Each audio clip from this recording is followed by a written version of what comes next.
கண் பேசும் வார்த்தைகள் புரிவதில்லை, காத்திருந்தால் பெண் கனிவதில்லை.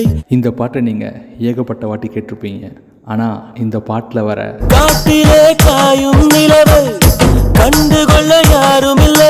இந்த வரிக்கு பின்னாடி இருக்க ஒரு சுவாரஸ்யமான கதையை பற்றி தான் நாம் இந்த வீடியோவில் தெரிஞ்சுக்க போகிறோம். வாங்க பார்க்கலாம். உங்கள் எல்லாருக்கும் தெரியும், நா. முத்துக்குமார் சார் பயணங்களின் காதலன்னு. அதுவும் வித்தியாசமான பெயர்கள் கொண்ட ஊர் பார்த்தா உடனே அந்த ஊருக்கு ஒரு விசிட் அடிச்சிடுவார்.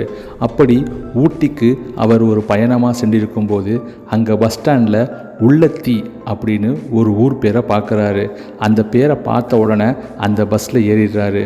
நைட்டுக்குள்ளே போயிட்டு வந்துடலாம்னு நினச்சி ஏற டீ குடிக்கலாம்னு இறங்கினவரை பஸ்ஸு விட்டுட்டு போயிடுது. பக்கத்தில் இருக்கிறவங்கக்கிட்ட கேட்கும்போது அதுதான் கடைசி பஸ்னும், மறுபடியும் ஊட்டிக்கு போகணும்னா பக்கத்தில் இருக்கிற மேலூர் கிராமத்துக்கு எஸ்டேட் ஜீப் வரும், அதில் ஏறி தான் போகணுன்னு சொல்கிறாங்க. நம்ம முத்துக்குமார் சாரும் அந்த இருட்டில் நிலா வெளிச்சத்தில் குளிரில் நடுங்கிக்கிட்டே அந்த ஊரை நோக்கி போகிறாரு. தூரத்தில் ஏதோ ஒரு ஊரில் விளக்கங்கள்லாம் எரிய வானத்தில் ரசிக்கிறதுக்கு யாருமே இல்லாமல் வெளிச்சம் கொடுத்துட்ருக்க நிலான்னு நினைக்கிறாரு. அப்போது கண்டு கொள்ள யாரும் இல்லா காட்டிலும் பொழிகிறது நிலா அப்படின்னு யோசிச்சுக்கிட்டே அந்த ஊர் போய் சேர்றாரு முத்துக்குமார் சார்.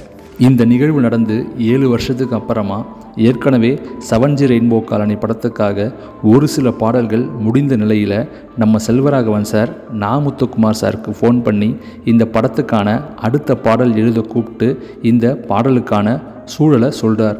நாயகன் நேசிக்கும் பெண் அவளை தவறாக எண்ணி செருப்பால் அடித்து விடுகிறாள்.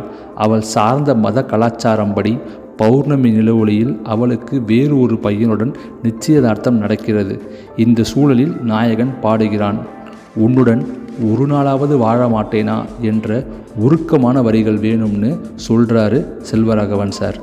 இந்த சூழலுக்கு யுவன் சாரும் ஒரு செம்மையான டியூனை கொடுக்கவே முத்துக்குமார் சார் கண் பேசும் வார்த்தைகள் புரிவதில்லை, காத்திருந்தால் பெண் கனிவதில்லைன்னு அருமையான பல்லவியை பிடிக்கிறார். இதில் சரணத்தில் 7 வருஷத்துக்கு முன்னாடி அவர் போன அந்த பயணத்தோட அனுபவத்தை வச்சு பாடலில் காட்டிலே காயும் நிலவை கண்டு கொள்ள யாரும் இல்லை, தூரத்தில் தெரியும் வெளிச்சம் பாதைக்கு சொந்தமில்லைன்னு எழுதுகிறாரு நா. முத்துக்குமார் சார். இப்படித்தான் இந்த வரிகள் உருவாகியிருக்கு.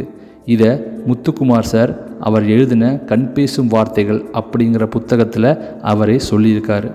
இதுபோல் மேலும் பல சுவாரஸ்யமான தகவல்களுக்கு நம்ம சேனலை சப்ஸ்கிரைப் பண்ணுங்கள், பெல் ஐக்கானையும் கிளிக் பண்ணுங்கள். இன்னொரு நல்ல வீடியோவோட உங்களை மீண்டும் சந்திக்கிறேன். நன்றி.